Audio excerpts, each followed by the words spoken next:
Hello everyone दिनैनि बे गोदान मोनसे भिडिअनि गेजेरजों नोंथांमोनखौ गासैखौबो बरायहरबाय। स' लोगोफोर नोंथांमोना दायो भिडिअनि टाइटेल आरो थाम्बनेलफोरावथ' नायनानै एसेब्लाबो हमनो हाखादों। स' दिनैनि भिडिअआ मानि सोमोन्दै जागोन। थ' लोगोफोर दायो आं नोंथांमोननि सेराव मोनसे मिउजिक भिडिअनि सायाव आपडेट लानानै फैदों। नोंथांमोना बे मिउजिक भिडिअनि सायाव आबुङै मिथिनो थाखाय जोबजासिम नायलां। स' ओमफ्राय लोगोफोर बे मिउजिक भिडिअनि टाइटेल आरो थाम्बनेलनि मुङानो जादों मिनिkwirw। ओमफ्राय लोगोफोर बे मिउजिक भिडिअआवनो जों गाहायै फाव खालामनायखौ नुनो मोनगोन दिबिका, बिबुंसात, धाल आरो जयोtika बिथांमोनखौ। ओमफ्राय लोगोफोर बे मिउजिक भिडिअनि मेथाइखौ रोजाबदों मलेन नार्जारी बिथांजों लोगोसे बर'नि मुंदांखा मेथाइ रोजाबगिरि नितामनि बर' बिथां। आरो बे मिउजिक भिडिअनि लिरिक्स टनखौ होदों सेबास्टियान वारी आरो डिरेक्सनखौ खालामदों पुर्ण बसुमतारी बिथां। स' ओमफ्राय लोगोफोर बे मिउजिक भिडिअआ रिलिज जानानै थांबाय।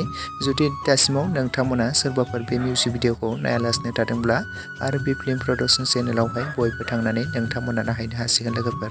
स' ओमफ्राय लोगोफोर सोर नोंथांमोना बे आरबि फिल्म प्रडाक्सन चेनेलनि आन्दाराव दिहुनजानाय गोदान मोनसे मिनिkwirw बड' अफिसियेल मिउजिक भिडिअखौ सोर नायनानै मोजां मोनखो कमेन्ट सेक्सनाव लिरना फोरमायहरदो लोगोफोर।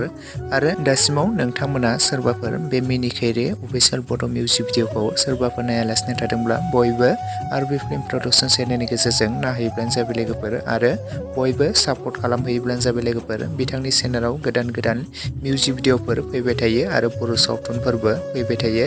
नोंथांमोना बयबो सापर्ट खालामहैदो लोगोफोर। स' लोगोफोर लोगोसे नै दासिमनि सर्ट आपडेट भिडिअआ बेखिनियावनो। भिडिअखौ नायनानै जुदि नोंथांमोना मोजां मोनदोंब्ला लाइक खालामदो, शेयार खालामदो, लोगोसे चेनेलाव गोदानै फैदोंब्ला साबस्क्राइब खालामनानै खाथिनि बेल आइकनखौबो अल प्रेस खालामना लादो जाहाथे नोंथांमोना बेफोरबायदिनो माखासे गोदान गोदान मिउजिक भिडिअफोरनि आपडेट आरो बर' सावथुनफोरनि आपडेटखौ बे चेनेलाव मोनथिनो मोननाय बायदि थाबैनो